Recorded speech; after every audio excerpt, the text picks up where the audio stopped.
1년 동안 이제 20번의 해외여행을 다녀왔고요.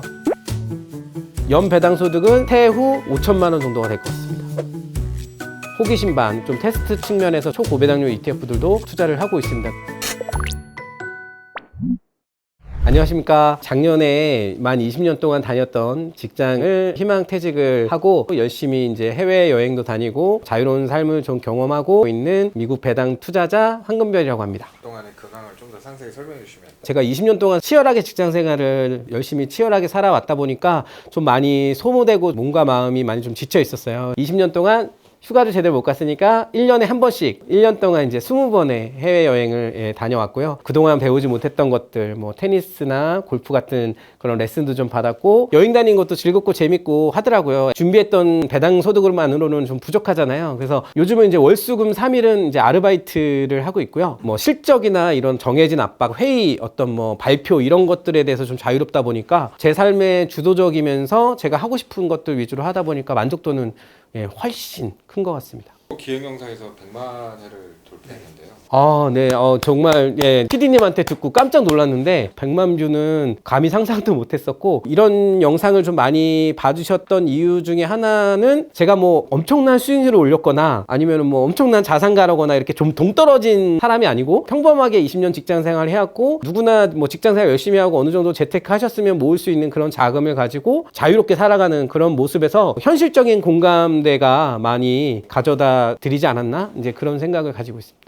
포트폴리오에 좀 그간에 좀 극적인 변화가 있었나요? 작년에 워낙 미국이 기준금리가 최근 10수년 만에 가장 높았기 때문에 앞으로 좀 이런 고금리 시기가 오래 지속되기는 어려울 것이다 라고 예상을 하고 채권 투자들을 많이 하신 걸로 알고 있는데, 저도 작년에 금리 인하나 이런 부분들을 예측을 하고 채권형 ETF의 비중을 좀 많이 늘렸어요. 그래서 현재는 이제 채권형 ETF의 비중이 한 40%를 좀 넘어가고, 그 다음에 이제 고배당 ETF의 비중이 한 37에서 40% 정도, 그래서 거의 이제 80%들이 배당 ETF들이고, 나머지 이제 배당 성장 ETF인 SCHD, 그리고 패시브 ETF들 VTI나 SPYG 같은 패시브 ETF들은 한 3% 구성비, 그리고 나머지 3%는 최근에 한 2, 3년 전부터 연배당률 50%가 넘는 초고배당률 ETF들이 나오기 시작했거든요. 호기심 반, 그리고 ETF들이 가진 리스크와 특장점들을 좀 분석하기 위해서 좀 테스트 측면에서 저도 한 3% 정도 이런 초고배당률 ETF들도 투자를 하고 있습니다. 그리고 과거에는 이제 이런 배당킹 종목들을 많이 투자했는데, 지금은 이제 코카콜라나 알트리아 같은 배당킹 종목들은 포트의 한 5% 내외 이렇게 하고, 대부분 90% 이상은 ETF에 투자를 하고 있습니다. 포트폴리오 관리 주기는 보통 어떻게 되시나요? 사실 제가 개인 계좌와 법인을 설립해서 법인 계좌로도 투자를 하고 있거든요. 그래서 개인 계좌 같은 경우는 거의 건드리질 않아요. 1년에 뭐 한 번? 개인 계좌는 대부분 재투자기 때문에 뭐 제피 ETF로 제피Q를 뭐 배당을 받아서 적립을 해간다거나, SCHD와 제피의 배당금으로 SPYG를 적립해 간다거나 해서, 제 개인 계좌는 뭐 사고 파는 계좌보다는 대부분을 이제 배당금을 재투자하는 계좌로 활용하고 있고요. 대신에 이제 법인 계좌는 조금 더 공격적으로 초고배당률 ETF들과 고배당 ETF들을 섞어서 분기에 1회 정도씩은 이제 리밸런싱을 하면서 그때그때 시장 상황에 맞춰서 조금 변화를 주고 있는데요. 개인과 법인의 주식 투자 전략이 다르거든요. 개인 같은 경우 배당 소득을 많이 받게 되면 막 세금 논란도 이슈가 있기 때문에, 그래서 법인으로는 조금 더 이제 세금 부담이 덜하기 때문에 조금 더 공격적으로 투자를 하고 있습니다. 좀 유의미한 변화가 있었나요? 당연히 변화가 있었고요. 미국 주식을 처음 시작할 때는 배당 황제주, 배당 킹 코카콜라나 뭐 존슨앤존슨 같은 배당 킹 중심이었고, 본격적인 은퇴를 준비하면서는 ETF로 포트폴리오를 전환했고, 직장을 다니고 근로소득이 발생할 때는 제가 받는 배당금의 대부분을 이제 생활비로 인출할 필요가 없기 때문에 재투자를 했었고, 그때는 조금 투자 원금을 지키기 위해서 조금 안정적인 운용을 했었습니다. 그래서 2020년부터 3억 원 정도로 이제 투자를 할 때는 SCHD나 SPYD, SPHD 같은 좀 안정적인 배당 ETF 위주로 좀 투자를 했었고요. 그때는 한 월 100만 원 내외를 배당으로 받았던 것 같아요. 그래서 은퇴하는 시기까지 한 3년 동안을 매월 받는 배당금을 한 푼도 인출하지 않고 모두 재투자를 했습니다. 그리고 이제 은퇴를 한 이후부터는 퇴직금이랑 포함해서 이제 투자 원금이 5억 원 정도로 이제 확대가 됐기 때문에 배당 소득에서 생활비를 인출해야 된다고 생각을 했어요. 그때 같은 같은 경우는 이제 좀 약간 고배당 ETF, 배당률이, 연배당률이 10% 내외인 제피, QILD, XYLD, 뭐 제피Q 이런 종목들 위주로 포트폴리오를 구성을 해서 5억 원으로 월 한 400만 원, 월 평균 400만 원 정도의 배당을 받는 그런 목표를 세웠습니다. 지금은 월마다 조금 다르긴 한데요. 보통 400만 원에 450만 원 정도, 아마 연 배당 소득은 세후 5천만 원 정도가 될 것 같습니다.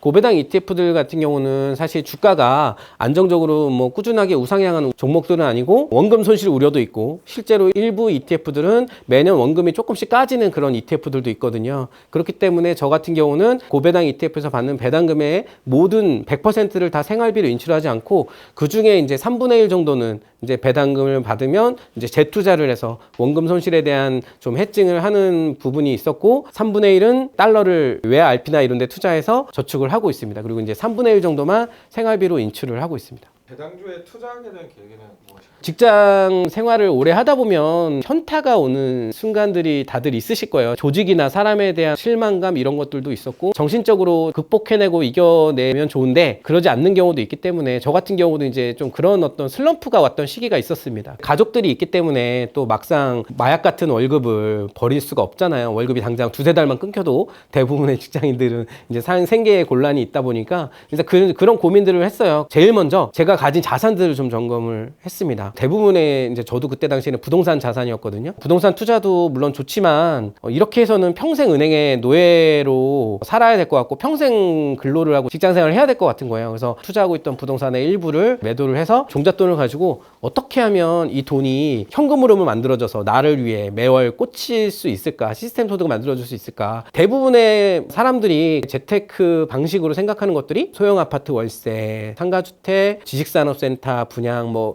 그런 부분들일 거예요. 왜냐면 제가 은퇴를 고민했던 시기들이 2018년, 19년부터 2020년도까지 굉장히 그런 것들이 열풍이었거든요. 그때 지식산업센터 투자 안 했던 거를 되게 지금은 다행이라고 생각을 하고 있는데요. 그때 이제 여러 재테크 책들이나 이런 것들을 공부하면서 미국 배당 투자에 대해서 알게 됐는데, 사실 부동산이나 이런 부분들은 황금성도 떨어지고 내가 그 돈을 회수하기도 어렵고 사고 팔 때 쉽지도 않고 큰 자본이 투여가 돼야 되고 또 여러 가지 세입자나 임차인과의 다양한 어떤 마찰이 생길 수도 있잖아요. 근데 다른 모든 사람들이 주식 투자는 위험하다라고 생각을 하는데, 안정성 있는 투자가 있고 위험성 있는 투자가 있듯이 부동산에도 주식에도 마찬가지로 위험한 투자가 있고 어느 정도 안정적인 배당주 투자를 통해서 안정성 있게 가져갈 수 있는 투자도 있다라고 생각이 들더라고요. 공부를 하다 보니까 미국 배당 투자도 충분히 안정적으로 운영해 갈 수 있겠구나 확신이 생겨서 그때부터 이제 본격적으로 미국 배당주 투자를 공부하고 ETF들을 공부를 해나가기 시작했습니다. 그런 리스크가 있을 텐데